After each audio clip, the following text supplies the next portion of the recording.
Welcome to the Deep Dive, your shortcut to being well-informed. Today, we're diving into a challenge that's really universal in complex industrial systems. Right, things like massive cloud data centers, critical network infrastructure. Exactly. And the challenge is, how do we accurately predict their performance? These predictions aren't just useful, they're vital for efficiency and, well, potentially huge cost savings. Absolutely. But historically, getting these predictions has meant either throwing massive computational resources at the problem or relying on really specialized human expertise. It sounds incredibly difficult, like trying to predict the weather, but maybe even more complex. That's a good analogy. Imagine every tiny configuration setting is like a variable in the weather system. Getting it wrong can be incredibly expensive, operationally speaking. Okay, so that's the setup, and that's where our deep dive begins today. We're exploring a really groundbreaking new approach called text-to-text regression, or TTR. And specifically how it uses something called regression language models, or RLMs. Right. Our journey is primarily guided by a pretty significant paper from Akhauri and colleagues in 2024 titled Performance Prediction for Large Systems via Text-to-Text Regression. We're also drawing on some supporting research to kind of chart the evolution of this field. So our mission today is really to unpack how these RLMs function, what makes them so revolutionary, and how they're already making waves in real-world environments. Like Google's enormous Borg compute cluster, we want to cut through the complexity and give you the surprising facts and hopefully some invaluable insights. Great, so let's start by framing the problem. What were these new models actually built to solve? How did we used to try and predict performance in these massive systems? Well, historically, performance prediction leaned heavily on what we call traditional tabular regression methods. Okay, what does that mean in practice? Think of techniques like random forests or maybe simple neural networks, multi-layer perceptrons. People use these for things like latency prediction way back or transaction response times. So standard machine learning techniques. Yes, but the key word there is tabular. Everything had to fit into a table. And what's the fundamental issue with that tabular approach when you're dealing with the kind of, really complex dynamic data these big systems generate? Well, the core limitation really is that these traditional methods demand that all your input features, no matter how intricate or structured they are, get squeezed into these perfectly flat, fixed-length tables of numbers. Right, like try to describe a complex building blueprint just by listing the number of bricks and windows. Exactly. You lose all the crucial architectural context. It's like fitting a flowing river into a series of rigid, identical buckets. Okay, so what are the practical headaches it causes? Several big ones. First, feature engineering becomes incredibly difficult, sometimes just downright unfeasible. Why is that?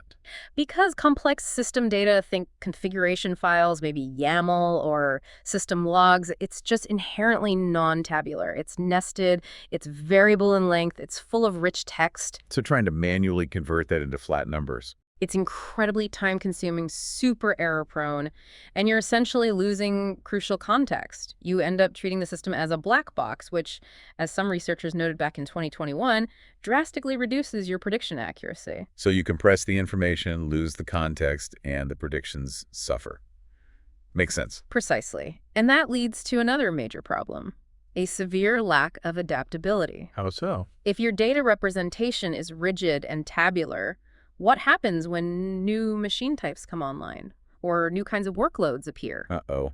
Your table structure might not fit anymore. Exactly. You often have to restart the entire feature engineering process. All your previous training data might become incomplete or even invalid. That sounds incredibly inefficient. It is, and even the more sophisticated gray box techniques, which try to combine some domain knowledge with machine learning, while they're often too restrictive, they require extensive prior knowledge that you just might not have. Okay, this is sounding like a serious bottleneck. Can you give us a concrete, real-world example? Absolutely. Let's talk about Google's Borg system. It's their massive compute cluster scheduling system. Right, I've heard of Borg. Predicting its key efficiency metric, something called MIPS per GCU, millions of instructions per second per Google computing unit, traditionally required running a really sophisticated digital twin simulation. Okay, a simulation. How long did that take? Get this, anywhere from 1 to 18 hours for a single prediction outcome. Wow! 18 hours for one what-if scenario. Yeah. Think about the computational costs and the time delay. Even Google Vizier, their system for tuning Borg, could only handle tabular data, which really limited its optimization performance. For an operation at Google scale, that kind of delay is a major blocker for improving efficiency. Okay, so traditional methods are hitting a wall. That sets the stage perfectly. Yeah. What's this new solution, this text-to-text regression? Right, so this is where TTR, using these regression language models, or RLMs, really changes the game. It's a paradigm shift. Because RLMs completely bypass those tabular feature engineering problems we just talked about, they're designed to directly accept variable length, non-tabular inputs as raw text. Just feed it the raw config files, logs, whatever. Pretty much. That sounds incredibly versatile. What are the big advantages then? Well, there's several really compelling benefits. First, direct handling of complex data. Like you said, feed it rich, non-tabular inputs, YAML, logs, nested structures directly as text. And why is that so important? Because it maximizes feature observability. Basically, the model gets to see much more of the true state of the system. This minimizes what's called epistemic uncertainty. Epistemic. That's the uncertainty that comes from not knowing things, right? Yeah. Like if the features were hidden or lost. Exactly. By seeing more of the full picture, the model can make far more accurate predictions. It's like finally giving the system all the context it needs, not just a boiled-down summary. Okay, that's a big one. What else? Second, they offer incredible scalability and adaptability. This is thanks to transfer learning. Transfer learning. Like pre-training on lots of data. Precisely. RLMs can be pre-trained on vast, diverse data sets and then rapidly adapted to entirely new, unseen tasks with just a handful of examples, like few-shot learning. How few is few-shot here? We're talking maybe 500 to 124 examples. That's tiny compared to training from scratch. Wow, so you don't need to rebuild the model every time you face a slightly different system? Nope. It avoids that whole costly retraining cycle. It's super efficient for onboarding new prediction tasks. Very impressive. What's next? Third, RLMs have universal prediction capabilities. They can do precise, point-wise prediction, giving you a single number. Like the predicted efficiency is 72.5. Right. But crucially, they can also do density estimation. Density estimation. Yeah. Predicting the whole probability distribution. Exactly. Instead of just 72.5, it might tell you there's a 60% chance it's between 70 and 75, a 30% chance between 75 and 80, and maybe a small chance it's lower. It shows you the model's uncertainty. That sounds incredibly powerful. Not just what, but how likely. It's vital for understanding risk and for downstream applications like Bayesian optimization. And fourth, related to the first point, they dramatically reduce the feature engineering burden. They learn relationships directly from raw text, even complex categorical stuff, saving engineers massive amounts of time and effort. Yeah, those are some strong advantages. But when we hear language model, we often think of these enormous billion-parameter beasts. Are RLMs like that computationally heavy? Surprisingly, no. That's another advantage. Despite their power, RLMs for regression can be relatively small. The study we're looking at used a 60 million parameter model. 60 million. That's much smaller than typical LLMs. Orders of magnitude smaller. And it often runs efficiently on just a single GPU. This makes them much more practical for deployment in real industrial settings. Okay, that's really interesting. So how are these RLMs actually trained for regression? What's happening under the hood to turn text into numbers? So the core architecture they used is an encoder-decoder model based on the T5X codebase. Encoder-decoder, not decoder only, like many recent LLMs. We'll come back to that. Right. And the training method uses standard next token cross-entropy loss. You feed it pairs of inputs and outputs. The input X is the text string describing the system state. Like that big blob of config and log data. Exactly. And the output Y is a textual representation of the numeric target value. Wait, a textual representation, not the number itself. Correct. It predicts the sequence of characters that make up the number. And the paper notes this approach is quite sample efficient. It learns well from relatively few examples. Now, predicting the string 7, then 2, then 5, rather than predicting the value 72.5 directly. That's unusual. It is. And the key part is how they tokenize that number. They use something called P10 tokenization. P10 tokenization. What's that? It uses special tokens for the sign, the digits of the mantissa, and the exponent. So, for example, 72.5 becomes something like plus 725 E1. Okay. Why do it that way? The absolute genius here is that it's normalization-free. Meaning? You don't need to know the minimum and maximum possible output values for each prediction task beforehand to scale them, say, between 0 and 1. Which you often do need for traditional regression. Right. This P10 approach lets you train one universal model across many tasks with wildly different numerical ranges without having to normalize each one individually. It removes a massive practical bottleneck. That simplifies things hugely. No more task-specific scaling. The paper also mentions it's a context-free regressor. What does that mean? Yeah, they emphasize that. It means the model processes a single input X and returns a single output Y. It doesn't look at multiple examples in context, like some other language model setups might. So it's not learning from a few examples in the prompt itself. No. The design choice here is to maximize the available sequence length for that single complex input X, which can be thousands of tokens long, remember. Right, all that system state info. So all the learning about the system gets baked into the model's weights during training, rather than relying on short-term context from the prompt. It allows for a deeper understanding of that single input state. That makes a lot of sense. Now, you mentioned earlier some surprising design choices that kind of go against the grain in the wider LLM community. Let's dig into those. Yeah, this is where the research gets really interesting and challenges some common assumptions. First, that decoding-based output we just talked about. Predicting the tokens of the number string using cross-entropy loss. Right. Instead of adding a value head to predict a single numerical value using something like mean squared error loss. Which seems more direct intuitively. Why not do that? They found that predicting the token sequence led to more stable training. It also avoids the model getting overly focused on tasks that just happen to have larger numerical errors.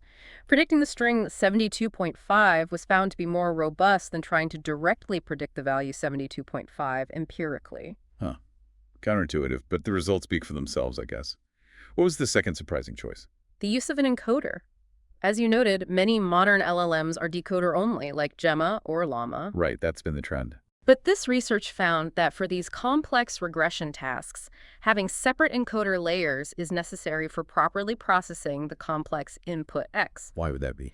Their hypothesis is that the information pathways in a decoder-only model might just be insufficient for really digesting deeply structured, nested input data like system configurations. The encoder's job is specifically to understand that input structure thoroughly. Interesting. So the encoder handles the complex what, and the decoder generates the how much. Kind of, yeah. And the third surprise. What's that? No language pre-training. These RLMs were trained from exactly, and does not necessarily benefit from the semantic meaning behind words. You don't need the model to understand what a CPU is in human terms, just how its specification tokens statistically relate to performance tokens. Fascinating. So you skip the massive language pre-training step entirely. Okay, that gives us a really solid technical grounding. Let's pivot to the application. How did this RLM actually perform on a real-world beast like Google's Borg? Right, the Borg application. The specific goal was to accurately predict that MES per GCU efficiency metric after Borg's complex bin packing algorithm had finished running. So predicting the outcome of a complex scheduling process. Precisely. And the input fed into the RLM was incredibly detailed text, things like the cluster name, its physical location, the time window, all the scheduler hyperparameters being used, concurrent jobs or teams, the hardware mix in the cluster. Wow, a lot of stuff. And even detailed performance profiling results from individual jobs running on specific machines. All of this complex, nested, almost YAML-like data was represented as a single long text string. Figure 21 in the paper gives a visual example. So it's getting almost the entire picture, or as much as possible. Now, a huge challenge in these systems is always uncertainty. How does the RLM handle that? You mentioned density estimation earlier. Yeah, that's critical. The paper makes a really useful distinction between two types of uncertainty, aleatoric and epistemic. Okay, break those down for us. Aleatoric uncertainty is the inherent irreducible noise or randomness in the data itself. Think about the slight randomness in Borg's bin packing algorithm, or maybe unpredictable fluctuations in workload. You can't eliminate this. It sets a fundamental lower bound on how accurately anything could possibly predict the outcome. So some noise is just part of the system's nature. What's epistemic uncertainty then? Epistemic uncertainty arises because the model only ever sees a partial representation of the full system state. Maybe some crucial variable just wasn't included in the input data. So this is the uncertainty due to lack of knowledge. Exactly. And crucially, this type of uncertainty can be reduced by providing more complete feature observability. And that's where the RLM comes in. Precisely. By directly ingesting those rich text inputs and maximizing feature observability, the RLM directly attacks and minimizes epistemic uncertainty. This allows for much better, more confident predictions overall. Okay, so the theory sounds great. What were the actual results on Borg? Did it work? Oh, did it ever? The results were stunning. That a relatively small 60 million parameter RLM achieved up to a near perfect 0.99 rank correlation on some tasks. 0.99. That's almost perfect ranking of outcomes. Incredible, right? The average across the whole fleet was around 0.9. And maybe even more impressively, it achieved up to 100 times lower mean squared error compared to the traditional tabular approaches they benchmarked against on the same Borg data. Wow.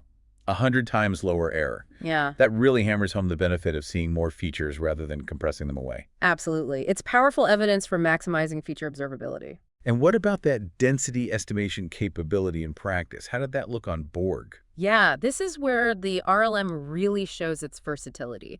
It doesn't just output a single number, it predicts the entire probability distribution of possible outcomes, P(y)(x). So it expresses its own uncertainty. Exactly. It can even show things like bimodality, Meaning? meaning for a single input configuration, the model might predict two distinct peaks of likely outcomes. Maybe the system could end up in one efficient state or another less efficient one, depending on some subtle interaction or randomness. It doesn't just average them out, it shows you both possibilities. That's incredibly useful information, especially for risk assessment or optimization. Absolutely crucial for things like Bayesian optimization, where you need to understand the full landscape of possibilities, not just a single point estimate. The study confirmed this worked well too. They showed a high correlation between the variance, the spread of the predicted density, and the actual prediction error. Figures 5 and 9 in the paper have some great visuals of these predicted distributions, capturing complex shapes. Fantastic. So it's not just saying, here's the number, but here's the number, here's how confident I am, and here's the whole range of possibilities. Okay, let's dig a bit deeper into the design choices with the ablation studies they ran. What did they learn about the architecture itself? The ablations provided some really key insights. They confirmed pretty unequivocally that encoder-decoder architectures substantially outperform decoder-only models for processing these complex inputs. Even with similar parameter counts. Yes, even comparing models with similar parameter counts. Figure 15 shows this clearly. It really reinforces their decision to go against the decoder-only trend for this specific type of problem. Okay, message received. Encoder matters for complex regression inputs. What about model size and compute cost? Bigger is always better, or is there a sweet spot? Well, bigger did help, but only up to a point. They found that performance tended to plateau within the O100M range for parameters, so models around 100 million parameters. Which is still significantly smaller than the billion-plus parameter general LLMs. Exactly. This means RLMs are surprisingly computationally cheap for the accuracy they deliver, often needing just that single GPU for training and inference.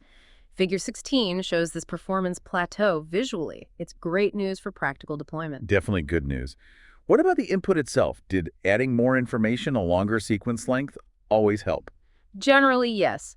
Increasing input sequence length, meaning observing more features, did improve performance.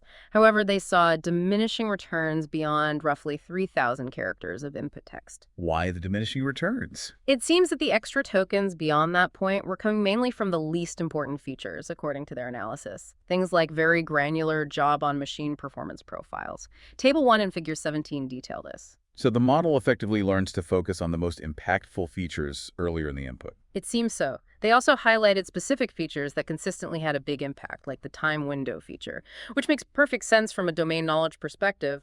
Workload patterns definitely change over time. Figure 18 shows that alignment. Very neat. It learns feature importance implicitly from the raw text. Okay, finally, what were the key takeaways regarding fine-tuning these models? Best practices. They gather some really valuable insights here, too. First, the power of pre-training diversity. If you want the model to adapt well to unseen tasks or systems later, Which is often the goal in the real world. right, then pre-training on a large, diverse set of different tasks beforehand is crucial. More pre-training tasks led to substantially better results on unseen cells, as Figure 7 shows. Okay, so diverse pre-training builds robustness. What else? Second, that few-shot adaptation effectiveness we mentioned earlier. It's real. A well-pre-trained model can quickly adapt to a new task with as few as 512 examples. It acts like an efficient meta-learning process using gradient updates. Less new data needed to get good performance. That's a huge practical advantage when new data is scarce or costly. Definitely. Third, finding the optimal learning rate during that fine-tuning step is absolutely critical for minimizing prediction errors. Figure 19 highlights this sensitivity. Makes sense. Standard hyperparameter tuning. Anything else? Yes, one particularly counterintuitive finding about avoiding meta-overfit. Vet overfit. They found that sometimes earlier checkpoints from pre-training also can lead to better results when fine-tuning on out-of-distribution tasks. So not necessarily the model that trained the longest or performed best on the pre-training tasks. Exactly. The idea is that a model trained too perfectly on its pre-training tasks might meta-overfit to those specific tasks, making it less flexible and harder to adapt to genuinely new and different scenarios later on. Figure 20 explores this. It's about finding that sweet spot. Fascinating. So let's try and wrap this up. To summarize this really insightful deep dive, text-to-text regression using these RLMs seems like a genuinely profound leap forward for performance prediction in complex industrial settings. Yeah, the key takeaways are their ability to handle raw, non-tabular data elegantly, their adaptability with very few examples for new tasks, and that crucial ability to quantify uncertainty through density estimation. And they really seem to alleviate that massive burden of manual feature engineering, which has been, frankly, a huge pain point for decades. Absolutely. The so what for you, the listener, is potentially immense. This technology translates directly into potentially large savings. How? By avoiding those incredibly costly and time-consuming simulations. Like the 18-hour ones for Borg. Exactly. And by enabling faster, more precise optimization of critical metrics like MIPs per GCU. This means much more efficient resource allocation, leading to significant cost reductions for anyone running large, complex systems. And it seems the potential goes beyond just predicting what is. The paper suggests RLMs open new avenues for creating universal simulators for complex systems. Right. Imagine being able to do rapid what-if analyses, instantly seeing the likely impact of changing hundreds or thousands of system parameters without running those lengthy simulations. That's a game changer for design and planning. And there's one more forward-looking thought. Yes, the idea that by accurately modeling numeric feedback from diverse inputs, RLMs could become a foundational component for developing much more sophisticated reward models for reinforcement learning. Reward models. Like telling an RL agent how well it's doing. Precisely. This could potentially usher in a whole new era of experience, as Silver and Sutton project, revolutionizing how AI systems learn directly from real-world operational data and make decisions within these complex environments. So the provocative thought to leave you with is, what does this really mean for the future of industrial optimization and AI-driven decision-making? Wow. If we can model these incredibly complex systems with such unprecedented precision and flexibility. It could unlock efficiencies and adaptive capabilities we've only dreamed of, moving beyond just prediction to fundamentally smarter, more adaptive, and vastly more efficient autonomous systems, a truly exciting prospect. Indeed. That's all for this deep dive. We hope you've enjoyed exploring the future of performance prediction with us.